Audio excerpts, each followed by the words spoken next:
Welcome to this edition of Short Girl Problems. I'm Candy Spangler, and today we're going to talk about 3 different ways to get stopped and dismount your large motorcycle.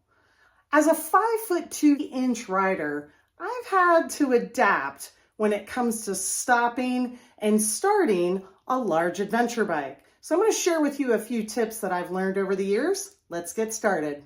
All right, so the first method we're going to do is just a nice normal stop.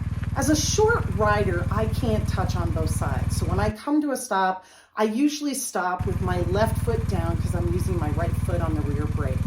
Once I get stopped, I scooch over to the other side, keeping that bike on the balance point, and I flick the side stand down. Then I gently lay it over and get off the bike just like I would normally. All right, now the second method I use is what I call a balance point dismount.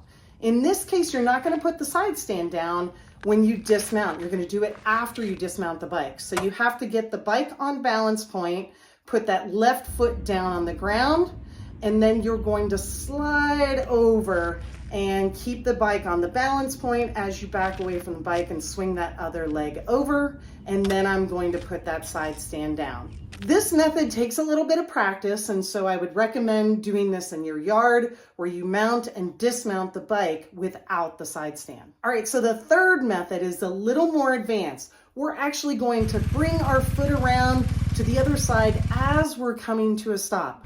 Notice my head and eyes are looking up and ahead as I come to a nice smooth stop, and then I come down, stabilizing that bike on the balance point.